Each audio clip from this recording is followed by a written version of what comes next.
Hello दोस्तों, welcome to संवार्ता। दोस्तों, देश में लोकसभा का इलेक्शन की अब कुछ ही दिन में समाप्ति हो जाएगी और 4 जून को नतीजे आ जाएंगे और सबको पता चल जाएगा कि देश का अगला प्रधानमंत्री कौन बनेगा। लेकिन यह इलेक्शन कांग्रेस के लिए बहुत ही एक दिलचस्प इलेक्शन रहा है।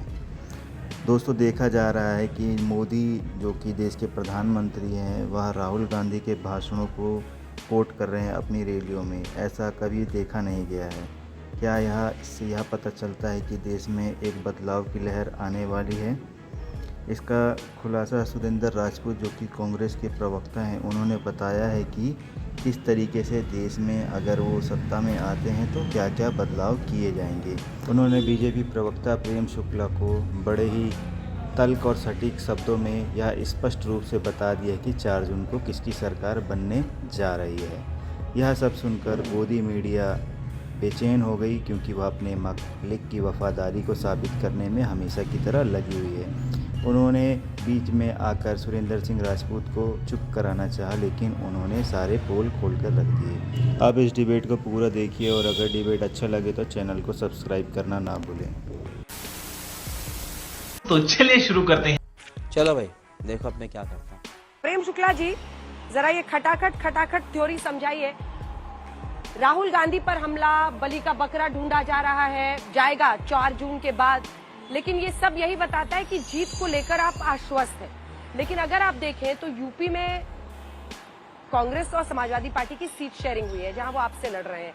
ऐसे ही अगर आप देखिए, आम आदमी पार्टी हो, कांग्रेस हो, सीट शेयरिंग उनकी दिल्ली और हरियाणा में हो गई है। क्या आपको नहीं लगता है कि एक टफ मुकाबला विपक्ष आपको दे रहा है? फिर ये खटाखट कैसे? मेरा मुंह से निकल गई, मेरी जबान टूट गई। और उसमें फटाफट जीतने की संभावनाएं व्यक्त की जा रही थी और उसमें सटासट जो है कांग्रेस भी सट गई थी। लेकिन जैसे ही चुनाव परिणाम आए, बुआ बबुआ खटाखट अलग हो गए, एक दूसरे के विरुद्ध बोलने लगे। आज दिन तक एक दूसरे के विरुद्ध बोलते हैं। तो आदरणीय मोदी जी वही बात बता रहे हैं कि जैसे ही चुनाव परिणाम आएंगे 4 जून के बाद, और जैसे ही दारुण पराभव का सामना जो है, जैसे सपा बसपा कांग्रेस और उस समय रालोद भी उनके साथ थी, उनका हुआ और उसके बाद गठबंधन खटाखट टूट गया। और इस बार तो देखिए, ममता बनर्जी जो हैं, इंडी अलायंस में कहा मल्लिकार्जुन खड़गे का नाम प्रधानमंत्री पद के लिए प्रस्तावित कर रही थी, कहा जैसे सीट बंटवारे की बात हुई खटाखट अलग हो गई हो। और यहाँ देख रही हैं आप कि दिल्ली और हरियाणा में आप बता रही हो गठबंधन में, पंजाब में जो है यही कांग्रेस के नेता, कांग्रेस के जो इनके मुख्यमंत्री हुआ करते थे, वो कह रहे हैं कि अरविंद केजरीवाल महाभ्रष्ट हैं। यहाँ के शराब में भी भगवंत सिंह मान ने घोटाला किया है, तो खटाखट हमले कर रहे हैं। पंजाब में अरविंद केजरीवाल भ्रष्ट हैं और वो दिल्ली में ईमानदार हैं, हरियाणा में ईमानदार हैं। तो गजब है भाई ये। तो इतना खटाखट जब आप झूठ बोलेंगे, खटाखट जब बयान बदलेंगे, तो खटाखट जब हारेंगे तो खटाखट दूर नहीं हो जाएंगे अंजना जी। Not bad. सुरेंद्र राजपूत जी वो क्या गलत कह रहे हैं? वो जीत के लिए आश्वस्त है। वो कह रहे हैं, अभी देखिए ना, अभी ममता बनर्जी कह रही है कि अगर ऐसा हुआ तो मैं समर्थन बाहर से दूंगी। इसका क्या अर्थ है? क्या आपकी ही पार्टियों में आपस में एक सामंजस्य नहीं है? अगर कहीं पर सीट शेयरिंग करते हैं, कहीं पर एक दूसरे से लड़ाई करते हैं, तो ऑब्वियसली आपकी कमजोर कड़ी है और उस पर पीएम खटाखट हमला कर रहे हैं। सुरेंद्र जी, तेरा तो गेम बजाना पड़ेगा। हमारे अंदर क्या कंट्राडिक्शंस हैं या हमारे क्या मतभेद है सारे दलों में, वो सार्वजनिक है, इसमें कहीं कोई दो राय नहीं। और हम एक बड़े उद्देश्य के लिए, लोगों को संविधान बचाने के लिए, देश के लोकतंत्र को बचाने के लिए, महंगाई हटाने के लिए, अग्निवीर को की जैसी समस्याओं को हटाने के लिए हम एक हुए हैं। कुछ हमारे मतभेद भी हैं, अच्छी बात है। लेकिन ये जो प्रधानमंत्री जी आ गए ना खटाखट पर, ये हमें सबसे अच्छा लग रहा है कि आज की डेट में राहुल जी एक जैसे किसी बच्चे को क्वाइन दे देते हैं, उसी तरीके से राहुल जी रोज एक क्वाइन देते हैं उनको, और प्रधानमंत्री जी उसको लपक करके करने लगते हैं खटाखट सटासट। और उसके बाद प्रधानमंत्री जी जैसे ही करते हैं तो उसके बाद अमित शाह जी, योगी जी, और करते करते आदरणीय प्रेम शुक्ला जी खटाखट सटासट पटापट, पता नहीं कौन कौन से पढ़े लिखे हैं, ये पहले पत्रकार रहते थे, तो ये सारी चीजें करने लगते हैं हमारे मित्र प्रेम शुक्ला जी। मुद्दों पर बात नहीं करते हैं, ये नहीं बात करते हैं कि पीएसयूज इन्होंने कैसे बेचे खटाखट।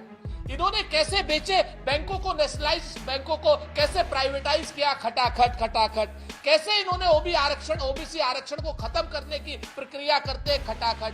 कैसे ये सारे के सारे पोर्ट, सारे संसाधन अडानी को देने की बात करते हैं, खटाखट खटाखट।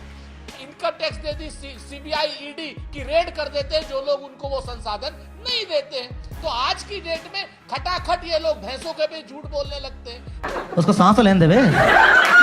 कभी मंगलसूत्र पर झूठ बोलने लगते हैं, कभी मुगल पर झूठ बोलने लगते हैं, कभी ताले पर झूठ बोलने लगते हैं, भगवान श्री राम के मंदिर पर बोलने लगते हैं। अरे कोई मूर्ख होगा प्रेम शुक्ला जी, कोई महामूर्ख होगा, कोई मूढ़ होगा, कोई अज्ञानी होगा जो मंदिर में ताला लगाने की बात भी सोचेगा।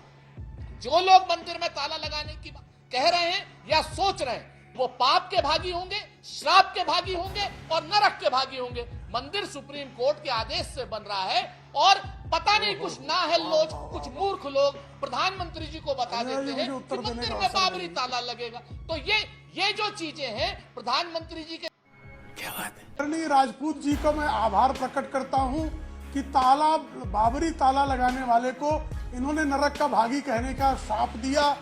तो पंडित जवाहरलाल नेहरू व्यक्ति थे जिन्होंने राम मंदिर पर बाबरी ताला लगाया था। मैं चाहता हूं कि स्वर्ग में रहे वो, लेकिन आप उनको नरक का भागी कहना चाह रहे हैं, तो ये आपका स्वतंत्रता अधिकार है, अभिव्यक्ति की स्वतंत्रता का मैं आदर करता हूं। और जो है महाराज प्रमोद कृष्णन आप ही की तरह रोज आज से 6 महीना पहले चैनलों पर आकर श्रीमान राहुल गांधी को, कांग्रेस पार्टी को डिफेंड करते थे। श्रीमती प्रियंका वाड्रा के राजनीतिक सलाहकार थे और वो राजनीतिक सलाहकार ये बता रहे हैं कि एक बैठक में श्रीमान राहुल गांधी ने ये कहा था कि हम अगर हमारी सरकार आएगी तो हम इस फैसले को सुप्रीम कोर्ट के पलटकर वहां पर बाबरी ताला लगा देंगे। खटाखट खटाखट सुन के हम लोग दर्शक गिन रहे होंगे कि आज खटाखट वर्ड कितनी बार बोला जाएगा। पीएम ने आज इस पर छेड़ दिया है। तो लेकिन आप एक के बाद एक इनके प्रवक्ताओं को कोट करते हैं या फिर इनके नेताओं को जो आपके खेमे में आ गए हैं। अब आप लोगों ने इनके खेमे में तो ऐसी सेंध लगाई है कि चाहे रोहन गुप्ता हो, राधिका खेड़ा हो, प्रमोद कृष्ण हो। Allow me to answer please. एक बड़ा इशू है, अगर इंडी गठबंधन, ठीक है, इंडी गठबंधन जिसे कहते हैं प्रधानमंत्री, अगर इंडिया गठबंधन एकजुट नहीं रहा, आप लोग एक नेता को मिलकर प्रोजेक्ट नहीं कर पाए, कभी किसी ने खड़गे साहब का नाम लिया, किसी ने नीतीश कुमार का नाम लिया, किसी ने उद्धव ठाकरे का नाम लिया, तो इन सब का दोष आप कब तक एनडीए पर मरते रहेंगे, बीजेपी पर? अभी मजा आएगा ना भिड़ो। 2-3 चीजें अंजना जी बहुत महत्वपूर्ण है। पहली बात, कांग्रेस की रणनीति और इंडिया गठबंधन की रणनीति न तो हम किसी अपने मीडिया के साथी से पूछेंगे, न ही भारतीय जनता पार्टी से पूछेंगे। हमने अपनी रणनीति को तय किया कि हम प्रधानमंत्री का चेहरा नहीं, मुद्दों का चेहरा रख करके आगे बढ़ेंगे। नंबर 1, सभी लोग हमारे यहाँ प्रधानमंत्री पद के दावेदार हैं, चाहे राहुल गांधी जी हो, मल्लिकार्जुन खड़गे साहब हो, क्या नाम अपना तेजस्वी जी हो, अखिलेश यादव जी हो, चाहे वो शरद पवार साहब हो, उद्धव साहब हो, एमके स्टालिन साहब हो, सभी में योग्यता है, सांसद तय करेंगे। ये हमारा अपना एक निर्णय था। नंबर 1। और अभी तो रुको, क्लाइमैक्स अभी बाकी है। और उस निर्णय को लेकर के हम आगे बढ़ रहे हैं और उसी निर्णय को लेकर के 4 जून में हम एक चीज बहुत स्पष्ट आपसे बता रहे हैं कि 4 जून को आपको, देश को, आप ब्रेकिंग भी चला सकती हैं कि 4 जून में देश को एक मजबूत विपक्ष का नेता मिलेगा जिसका नाम नरेंद्र मोदी होगा। एक देश में मजबूत विपक्ष की पार्टी मिलेगी, खटाखट मिलेगी, जिसका क्या नाम भारतीय जनता पार्टी जिसका नाम होगा। और एनडीए के जितने बाकी साथी हैं वो चाहेंगे तो इंडिया गठबंधन को ज्वाइन कर लेंगे। अभी बात कर रहे थे हमारे आदरणीय प्रेम शुक्ला जी, कहने लगे कि साहब फलाने टाइम पे ताला खोला। आज की डेट में मैं फिर से कहता हूं, पुनः दोहराता हूं कि कुछ मूर्ख लोग हैं जो प्रधानमंत्री के कान में, और प्रधानमंत्री जी उन मूर्खों की बात मान करके जब जनता में बात करते हैं तो प्रधानमंत्री जी के आईक्यू पर भी या मानसिक उस पर भी सब लोगों को शक होता है कि वो ताला, बाबरी ताला, ये ताला। नहीं, ये गलत है सुरेंद्र जी, से भटकाना चाहते हैं और ये गलत है सुरेंद्र जी, मैं आपको कह रही हूँ। तू समझा? हाँ। नहीं, तू समझा नहीं। लेकिन प्रधानमंत्री जी अगर मूर्खों की बात सुनेंगे और मूर्खों की बात कह करके, क्या ना मूर्खों की बात सुन करके ऐसी विवादित टिप्पणी करेंगे तो सवाल उनसे होने चाहिए, हमसे नहीं। हमने प्रधानमंत्री जी के विवेक पर कोई प्रश्न नहीं उठाया, लेकिन अगर वो कुछ मूर्खों की बात सुनते हैं तो उस पर बात होगी। क्या बात है सर, क्या बात है सर, क्या बात, ये बात है। लेकिन आशुतोष जी, मैं आपके पास आना चाहती हूँ। देखिए, कौन कौन से मुद्दे हैं जिस पर सरकार को विपक्ष घेर रहा था। लोकतंत्र की दुहाई दी जा रही थी, महिला सम्मान की दुहाई दी जा रही थी। आज उसी में स्वाति मालीवाल पर आम आदमी पार्टी ने खुद स्वीकारा कि मुख्यमंत्री आवास पर अभद्रता हुई, लेकिन उस मुद्दे पर सबने अपने मुंह सिल लिए हैं। कोई इस पर बात करने को तैयार नहीं है, कोई अपना प्रवक्ता इस बहस में भेजने को तैयार नहीं है। क्या ये बहुत बड़ा स्टेटमेंट नहीं है उस दोहरे रवैये पर कि जब दूसरी पार्टी का कटघरे में खड़ी होती है तो सबके हाथ में कीचड़ आता है, लेकिन जब आईने में देखने की बारी होती है तो सब मुंह मोड़ लेते हैं। क्या बोला तूने? आशुतोष, कम से कम आम आदमी पार्टी को इस बात का श्रेय तो मिलना चाहिए कि उन्होंने प्रेस कॉन्फ्रेंस करके संजय सिंह ने यह माना कि बदसलूकी हुई। ये मान लेना ही अपने आप में इस बात का प्रमाण है कि कम से कम वो उन्होंने ईमानदारी से इस बात को स्वीकार किया। मैं तो अभी भी इस बात का इंतजार कर रहा हूं ब्रजभूषण शरण सिंह के मसले में कितनी बार प्रेस कॉन्फ्रेंस, कितनी बार भारतीय जनता पार्टी के लोगों ने माना, और वो तस्वीरें जो लोगों ने देखी जंतर मंतर पर, जंतर मंतर के अगल बगल तस्वीरें देखी हैं, वो तस्वीरें गवाह हैं कि भारतीय जनता पार्टी ने कभी भी ब्रजभूषण शरण सिंह के मसले में नहीं माना कोई लड़कियों के साथ कुछ अत्याचार हुआ या गलत हुआ। यहां तक कि सुप्रीम कोर्ट के इंटरवेंशन के बाद एफआईआर दर्ज हुई, और तो और उनके बेटे को टिकट दिया गया।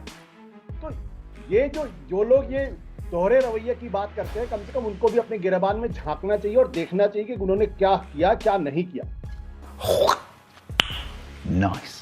लेकिन एक सवाल यहां महत्वपूर्ण है, जो खटाखट की बात की थी। मेरा अपना साफ तौर पर मानना है कि जब कोई किसी एक राजनीतिक दल की सबसे बड़ी कामयाबी यह होती है कि जब उसकी बातों को दूसरी विपक्षी पार्टियां उसको दोहराने के लिए मजबूर हो जाए। आज की तारीख में अगर प्रधानमंत्री जी रिएक्ट कर रहे हैं, और यह इस चुनाव में भारतीय जनता पार्टी की सबसे बड़ी कमजोरी है, वो कोई एक नैरेटिव बिल्ड करनी। प्रधानमंत्री को इस बारे में कोई जरूरत नहीं थी कि राहुल गांधी के जुमले को उठा के खटाखट करो, प्रेम शुक्ला भी आके बात करें। ये मार्केटिंग का सिद्धांत है कि चाहे आप अच्छे तरीके से करें चाहे गलत तरीके से करें, अगर आप उस जुमले को या उस नारे को अगर आप बार बार दोहरा रहे हैं तो आप उसको इग्नोर नहीं कर पा रहे हैं, और चूंकि इग्नोर नहीं कर पा रहे हैं इसलिए आप उसको रिपीट कर रहे हैं, उसको रिडिक्यूल करने की कोशिश कर रहे हैं। मुझे लगता है कि भारतीय जनता पार्टी को राहुल गांधी के इस स्टेटमेंट को एक सिरे से नकार देते और अपने नैरेटिव को सामने रखते तो शायद ज्यादा बेहतर बात होती। अन्यथा आज जो लोग इस कार्यक्रम को देख रहे होंगे वो वापस जाएंगे राहुल गांधी ने क्या बोला कि प्रधानमंत्री ने जवाब दिया, जिसको कोई कुछ हजार लोग देखते, अब इस कार्यक्रम के बाद कम से कम कई मिलियन लोग देखेंगे तो भाई राहुल गांधी ने क्या कहा। तो ये कौन सी रणनीति मुझे तो समझ में नहीं आती है। और यही बार बार मैं इस बात को कहता हूं कि 2014 में बीजेपी का एक नैरेटिव था जो अपना बनाया हुआ था। खत्म, bye bye, tata, goodbye, गया।